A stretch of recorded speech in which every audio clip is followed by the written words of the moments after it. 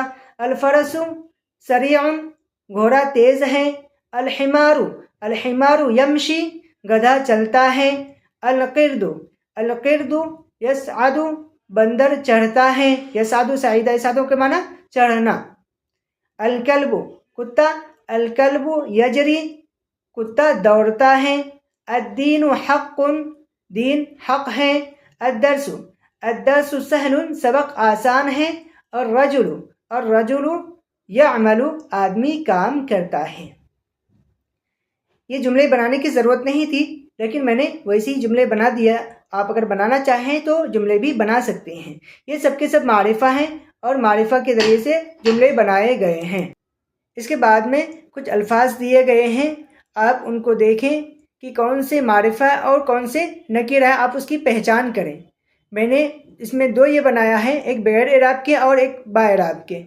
تو آپ بغیر اعراب والے کو دیکھیں اور خود سے کوشش کریں اس میں اعراب لگانے کی کہ کس میں کیا اعراب آئیں گی، یعنی زبر زیر پیش میں سے کس میں کیا آئے گی، کس میں تنوین آئے گی اور کس میں نہیں آئے گی. تو سب سے پہلے دیکھیں قرآن، تو دیکھیے آخر میں کیا آئے گی یہاں پہ؟ تنوین. کیونکہ اس لیے کہ شروع میں الف لام نہیں ہے.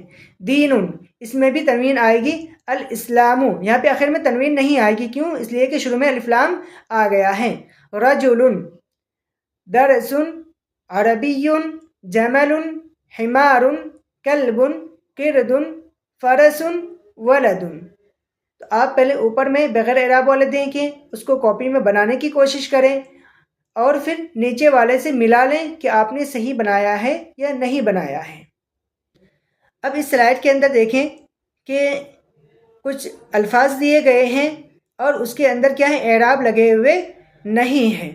تو ہمیں خود سے کوشش کرنی ہے کہ اس میں اعراب لگائیں، اس میں اعراب لگائیں.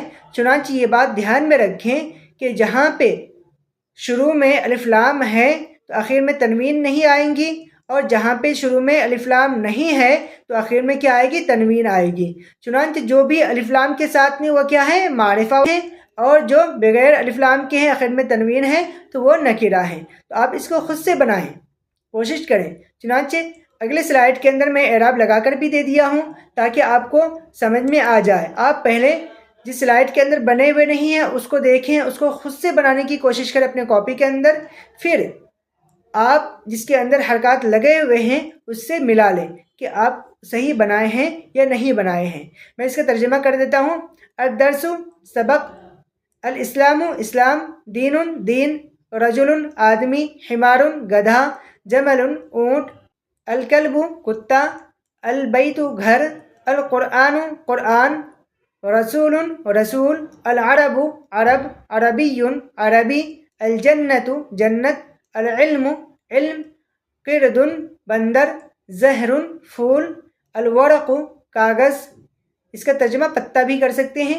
الحمارو گدھا، فرسن گھوڑا، الصغیر چھوٹا، الفرس گھوڑا، الجمل اونٹ، کبیر بڑا۔ اس میں آپ معرفہ کو الگ کریں اور نکرہ کو الگ کریں۔ جس کے اندر الف لام لگے ہوئے ہیں وہ معرفہ ہیں، اس کو الگ لکھیں، اور جو نکرہ ہیں بغیر الف لام کے ہیں یعنی آخر میں تنوین ہے تو اس کو الگ کریں۔ یہ بات ہمیشہ یاد رکھیں کہ معرفہ کے اندر تنوین نہیں آتی ہے، اس کے شروع میں الف لام آتے ہیں، اور نکرہ کے اندر تنوین آتی ہے، اس کے شروع میں الف لام نہیں آتے ہیں۔